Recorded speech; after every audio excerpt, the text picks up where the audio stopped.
ఛానలుకి స్వాగతం. మహాశివరాత్రి అంటే కేవలం ఒక పండుగ కాదు. అది భగవంతుడు మహాదేవుడు శివుడు తన భక్తుల మీద కరుణ కురిపించే పవిత్రమైన రాత్రి. ఆ రాత్రి సగం జాగారం చేస్తే సగం ఆత్మ జాగృతమవుతుంది అంటారు. చిరునవ్వుతో నిండిన మనస్సుతో ఓం నమఃశివాయ అని జపించిన ప్రతి శ్వాసలో పాపాలు కరిగిపోతాయి. ఆ రాత్రి తర్వాత వచ్చే ఉదయం ఒక పునర్జన్మలాంటిది. ప్రతి రాశివారికి శివుడు దీవెనలు ఇస్తాడు కాని ఈసారి మాత్రం మేషరాశివారిపైన ఆయన ప్రత్యేక దృష్టిని చూపిస్తున్నాడు. మేషరాశి అనేది అగ్నితత్వ రాశి. ధైర్యం, ఆరంభం, ఉత్సాహం వీరి స్వభావం. జీవితంలో ఎప్పుడూ ముందుండాలనుకునే నాయకత్వం ఈ రాశివారికి సహజంగానే ఉంటుంది. కాని గత నెలల్లో మీలో చాలామంది మానసిక అలసట, విఫలతలు, అనుమానాలు ఎదుర్కొన్నారు. ఎందుకు నేను కష్టపడుతున్నా కాని ఫలితం రావట్లేదు అని మీరు ప్రశ్నించుకున్న రోజులు కూడా మీకు వచ్చాయి. కాని మహాదేవుడు మీ ప్రతి బాధను చూశాడు. మీరు తలవంచిన ప్రతి రాత్రి ఆయన మీ పక్కనే ఉన్నాడు. మహాశివరాత్రి నాడు మీరు హృదయపూర్వకంగా ఓం నమఃశివాయ అని ఒక్కసారైనా జపిస్తే అదే క్షణం నుండి శుభవార్తలు సమీపంలోకి రావటం ప్రారంభమవుతుంది. అయితే మహాశివరాత్రి తర్వాత మేషరాశివారి యొక్క జీవితం ఏ విధంగా ఉంటుందో వీడియోలో క్లుప్తంగా తెలుసుకునే ముందు మా చిన్న రిక్వెస్ట్ ఏంటంటే, ఇదివరకు ఛానల్ని మీరు సబ్స్క్రైబ్ చేసుకోనట్లయితే సబ్స్క్రైబ్ చేసుకోండి. అలాగే పక్కన ఉన్న బెల్ని యాక్టివేట్ చేసుకోండి. శివుడు నిశ్శబ్దంలో మాట్లాడతాడు. తన సందేశం గాలి సవ్వడిలో వినిపిస్తుంది. మీరు గమనించండి. మహాశివరాత్రి తర్వాత ఒక చిన్న మార్పు మీ జీవితంలో జరుగుతుంది. ఒక అనుకోని ఫోన్ కాల్ రావటం, లేదా ఒక కొత్త అవకాశం రావటం, లేదా ఒక పాత కోరిక సాకారమవటం ఈ విధంగా జరుగుతుంది. కాని ఇది యాదృచ్ఛికం కాదు. ఇది శివుడి ఆశీర్వాద సూచన. అయితే ఈ మార్పును స్వీకరించటానికి మీరు చెయ్యాల్సింది ఒక్కటే, నమ్మకం. నన్ను శివుడు కాపాడుతున్నాడు అనే భావనను మీలో నిలబెట్టుకోండి. శుభవార్త అంటే కేవలం ఒక మంచి ఫలితం కాదు, అది దైవం నుండి వస్తున్న సంకేతం. నీ పరీక్ష పూర్తయింది, ఫలితం సిద్ధంగా ఉంది అనే గుర్తు. మేషరాశివారికి ఈసారి ఆ శుభవార్త జీవితంలో ఒక కొత్త మార్గం రూపంలో వస్తుంది. కొంతమందికి ఉద్యోగ అవకాశం రావచ్చు, లేదా కొంతమందికి ఆర్థిక ప్రగతి రావచ్చు. కుటుంబంలో సఖ్యత ఏర్పడవచ్చు. ఆరోగ్య విషయంలో ఉన్న సమస్యలు తొలగిపోవచ్చు. కాని అందరికీ సాధారణమైన విషయం ఒకటి, మీకు ఖచ్చితంగా ఆ శుభవార్త వింటే ఆనంద బాష్పాలు వస్తాయి. ఎందుకంటే ఇది సాధారణమైన సంతోషం కాదు, ఇది మీరు ఎదురుచూస్తున్న దైవ ప్రతిఫలం కాబట్టి. మహాదేవుడు ఎప్పుడూ కూడా శబ్దంతో చెప్పడు, ఆయన సంకేతాల ద్వారా మాత్రమే తెలియజేస్తాడు. మీ చుట్టూ చిన్న మార్పులు మొదలవుతాయి. మీరు వెళ్లని ప్రదేశాల నుండి మీకు ఆహ్వానం వస్తుంది. పాత స్నేహితుల నుండి వార్తలు వస్తాయి. కలలు మరింత స్పష్టంగా శుభసూచకాలతో కనిపిస్తాయి. ఇవన్నీ కూడా దైవ ప్రేరణలు. శివుడి తృతీయ నేత్రం మీ జీవితంలో వెలుగును కురిపిస్తుంది. మేషరాశివారు ఈ కాలంలో చేయాల్సింది ఒకటే, ప్రతి ఉదయం మహామృత్యుంజయ మంత్రాన్ని 3 సార్లు జపించండి. శివలింగానికి నీటితో, పాలతో అభిషేకం చేయండి. కొత్త పనిని ప్రారంభించేటప్పుడు ఓం హ్రీం నమఃశివాయ అని చెప్పండి. ఈ విధంగా చేయటం ద్వారా ఈ చర్యలు మీ జీవితానికి శక్తిని, దిశను ఇస్తాయి. అయితే దీనికి సంబంధించి ఒక ఆధ్యాత్మిక కథ కూడా ఉంది. మేషరాశికి చెందినటువంటి ఒక మహిళ మహాశివరాత్రి రోజు శివుడా నా జీవితానికి వెలుగును చూపు అని ప్రార్థించిందట. తర్వాత రోజు ఆమెకు ఒక చిన్న సదవకాశం వచ్చింది. మొదట అది తక్కువగానే అనిపించింది కాని 3 నెలల్లో అదే అవకాశం ఆమె జీవితాన్ని పూర్తిగా మార్చేసింది. ఆమె చెబుతుంది ఏంటంటే, ఇది నేను చేసిన ప్రయత్నం కాదు, ఇది భగవంతుడు నాపై చూపించిన కరుణ అని. ఇదే శివుడి లీల. మీరు కొద్దిగా నమ్మకం పెడితే చాలు, ఆయన దానికి 1000ంతలుగా తిరిగి ఫలితాన్ని మీకిస్తాడు. ఆనంద బాష్పాలు అనేవి ఆత్మకు వచ్చిన ప్రశాంతత లక్షణం.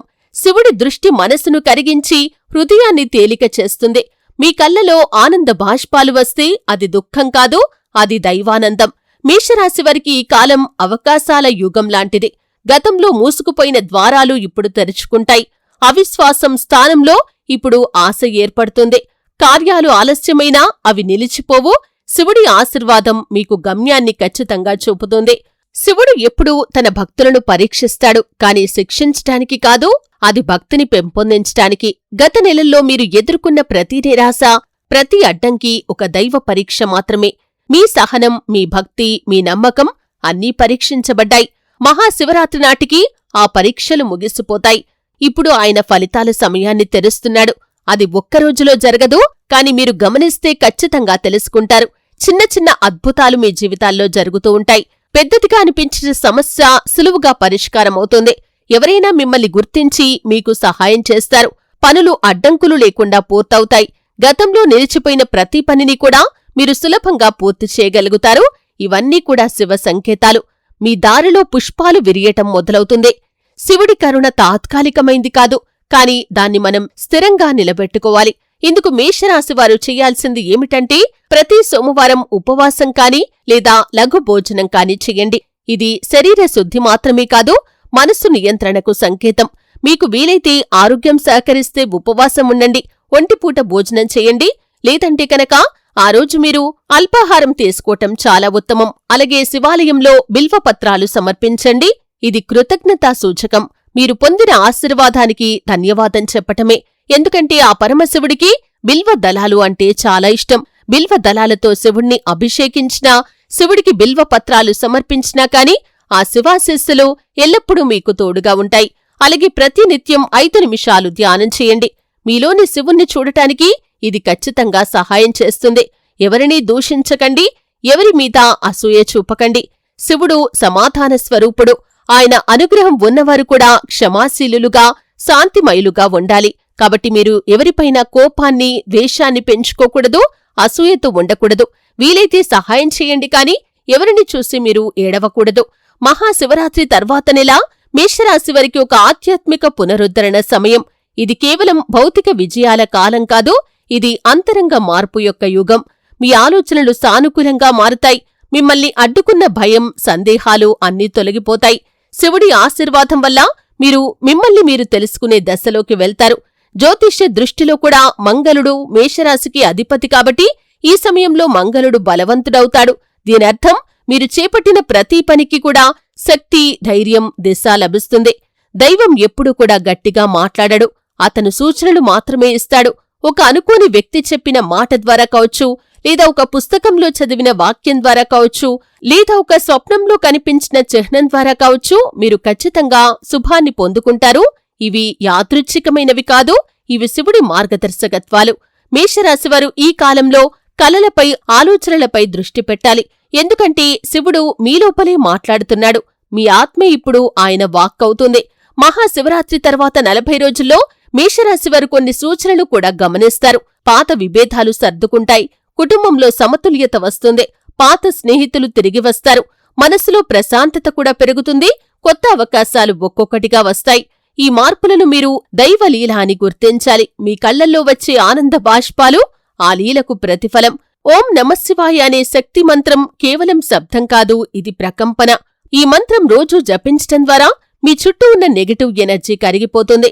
మేషరాశివారు ఈ మంత్రాన్ని జపిస్తే వారి అగ్నితత్వం ప్రేరణగా మారుతుంది.